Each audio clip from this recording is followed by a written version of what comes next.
Welcome everyone, welcome to the Takers YouTube channel. So आज हम करेंगे इन डेप्थ कोड एक्सप्लेनेशन। उससे पहले मैंने कुछ क्वेरीज कुछ स्टूडेंट्स की आ रही थी कि हमारा एरर आ रहा है जावा को इंस्टॉल करने में। तो उनका क्या आ रहा था, यहाँ पे जब इसको पैक को इंस्टॉल डाउनलोड कर लेते हैं उसके बाद इसको इंस्टॉल करने में उनका अब एरर आ रहा है कि फेल्ड टू इंस्टॉल और मैनुअली इंस्टॉल करने का ऑप्शन दे रहे थे वो। तो अब आपका भी ऑटोमेटिकली वो इंस्टॉल नहीं हो रहा, तो इस सिनेरियो में आपको क्या करना है, आपने क्या करना है, ओरेकल जेडीके सर्च करना है, ठीक है ना। तो हमने पहले तो गूगल पे जाएंगे, नेक्स्ट आपने क्या करना, जेडीके डाउनलोड। ओके, सो हमने ओरेकल की साइट पे खोलेगा। तो यहाँ से हमने जो लेटेस्ट वाला जेडीके है अपना, हाँ ये विंडोज़ वाला, ठीक है ना। हमारे विंडोज़ मोस्टली सब लोग यूज़ करते हैं, तो विंडोज़ 64 या आपका जो भी बिट होगा, तो इस पर क्लिक करोगे तो ऑटोमेटिकली आपका जेडीके डाउनलोड होना स्टार्ट हो जाएगा, ठीक है। मैं क्लिक करता हूँ, फिलहाल मैं इसको डाउनलोड नहीं करूँगा कि मेरा हो चुका है, ठीक है। मैं इसको बंद कर रहा हूँ फिलहाल, ठीक है। ये जब डाउनलोड हो जाएगा, आपने एक तो इस चीज़ को इंस्टॉल करना है, दूसरा आपने ये एक्सटेंशंस, ठीक है, एक्सटेंशंस में जाके आपको मैनुअली करना पड़ेगा ये सब। हाँ, ये चीज़ जावा से करोगे आपको फर्स्ट पे ही आ जाएगा ये वाला ऑप्शन आ जाएगा, ठीक है।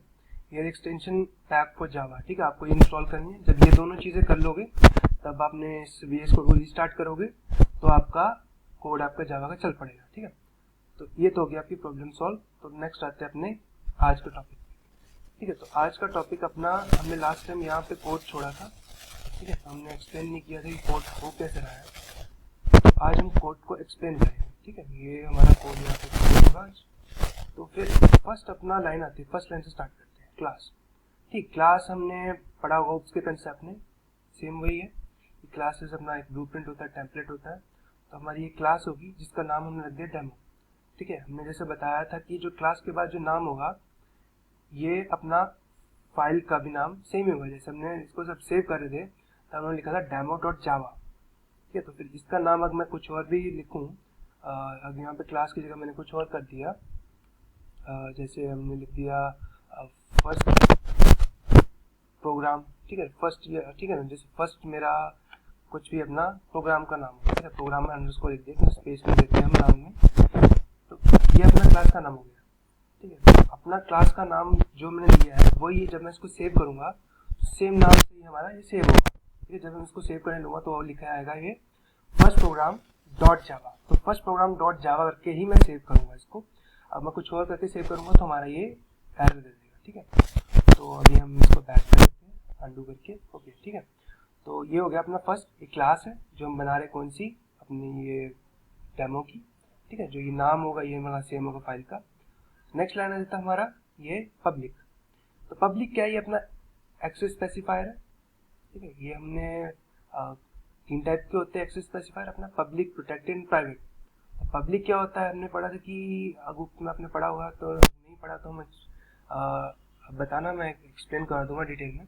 फिलहाल अपना पब्लिक क्या होता है, ये हमें इसके, जब पब्लिक से हम किसी चीज़ को डिक्लेयर करते हैं तब इसके अंदर कुछ भी हम फंक्शंस बनाएंगे या फिर इसके एट्रीब्यूट्स, मतलब इसके कोई वेरिएबल इसके अंदर होगा ये ब्रैकेट्स के अंदर पब्लिक के बाद, तो उन वेरिएबल्स को या मैथ फंक्शंस को या मेथड्स कह सकते हैं, उन सब को हम एक्सेस कर सकते हैं, ठीक है, पब्लिक में। मतलब इसमें सब कुछ ओपन होता है, सिंपल लैंग्वेज, ठीक है। नेक्स्ट अपना स्टैटिक। अब यहाँ पे स्टैटिक का काम क्या है, स्टैटिक एक कीवर्ड है, जब आप पढ़ोगे वेरिएबल्स के टाइप्स तो उसमें आएगा वैसे, लेकिन मैं आपको यहाँ पे बताता हूँ अभी यहाँ पे इसका काम क्या हो रहा है। अभी इसका काम क्या हो रहा है कि जब भी हम क्लास बनाते हैं तो क्लास बनाने के बाद अगर हमें उस क्लास को बुलाना होता है तो हमें एक ऑब्जेक्ट डिक्लेयर करना पड़ता है। तो जब हम स्टैटिक कीवर्ड उसके सामने लगा देते हैं तब हमें उसका ऑब्जेक्ट को बुलाने की कोई जरूरत नहीं, ठीक है, मतलब ऑब्जेक्ट बनाने की जरूरत ही नहीं है हमें इसमें। तो वही काम यहाँ पे हो रहा है, जब हमने यहाँ पे स्टैटिक लगा दिया पब्लिक के बाद स्टैटिक, ठीक है, अपना फंक्शन से पहले, तो हमें इस क्लास की ऑब्जेक्ट बनाने की कोई जरूरत नहीं। तो वैसे डिफॉल्ट वाइज सेम ही रहेगा, लेकिन फिर भी मैं आपको एक्सप्लेन कर रहा हूँ कि क्या चीज़ हो रही है, ठीक है। मेन अपना, ठीक है, मेन C++ की तरह सेम रहेगा कि हमारा कोड स्टार्ट यहाँ से होगा, ठीक है ना, मेन फंक्शन से।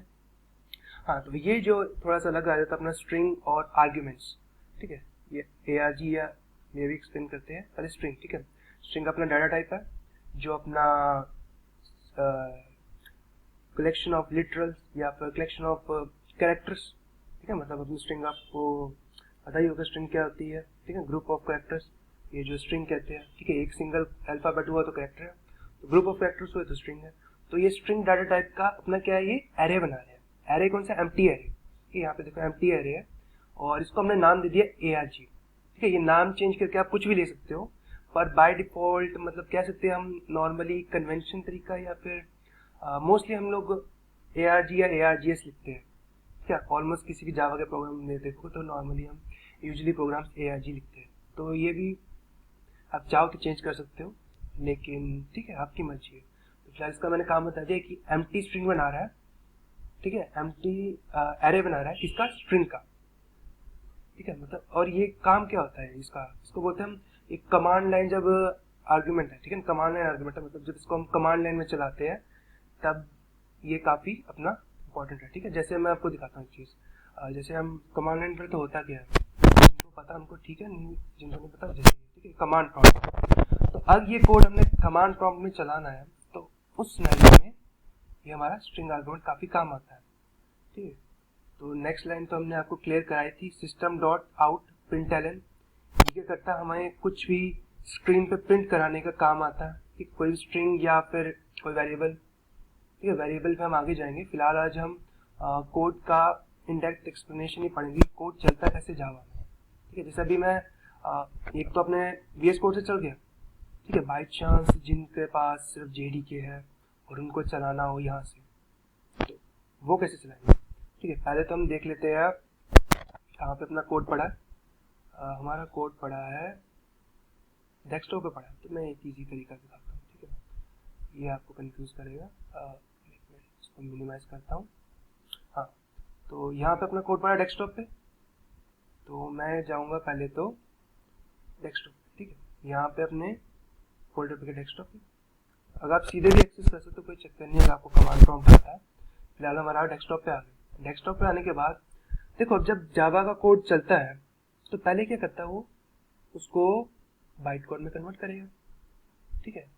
फिर JVM क्या करता है, एज अ इंटरमीडिएट वो उसको ऐसी लैंग्वेज में कन्वर्ट करता है जो अपना ऑपरेटिंग सिस्टम समझ सके, ठीक है। कोई बात नहीं, JVM डिटेल में करेंगे बाद में, फिलहाल अभी हम कोड को देख लेते हैं, ठीक है। जैसे हम जावा का कोड चलाया, तो पहले जावा का जैसे हम चलाते जावा सी, अगर इसमें चलाना इंटरनली VS कोड में तो हमारा डायरेक्टली हो जाता है, एक बार रन किया तो रन हो गया। इंटरनली कैसे कमांड कर रहा है वैसे, ठीक है। जावा सी और हमने लिख देना अपना कोड का नाम, ठीक है। तो ये चल गया, ठीक है, कोई एरर नहीं आया। तो इसमें क्या हुआ, ये जो सी लिखा मतलब क्या करेगा, अपनी जावा फाइल की क्लास लोड करेगा, ठीक है। अभी आप मैं बताऊँ क्लास लोड कैसे करता है। जैसे मैं अभी आता हूँ डेस्कटॉप पे आ जाता हूँ, अब देखो हमारे पास ये एक सिंगल फाइल थी, लेकिन जब हमने कोड चलाया तो एक डॉट क्लास नाम की फाइल बन गई, ठीक है। उसने क्या किया, उसकी सारी क्लासेस को पहले लोड करके डेमो डॉट क्लास नाम की फाइल बना दी। अब ये चीज रन हो, ठीक है, जावा डॉट, ठीक है। तो ये अपना कमांड लाइन में हमने चला कर दिखा दिया, ठीक है। पहले क्लास लोड होगी उसकी, डॉट जावा एक्सटेंशन वाली फाइल होगी, फिर उसके बाद हम ये जावा कमांड लाएंगे और अपना आउटपुट आ जाएगा। तो मतलब अगर हमें VS कोड नहीं होगा तो हम ऐसे भी चला सकते हैं, ठीक है। पर इसमें क्या होता है, हमें दो बार ये दो कमांड्स लिखनी पड़ती है।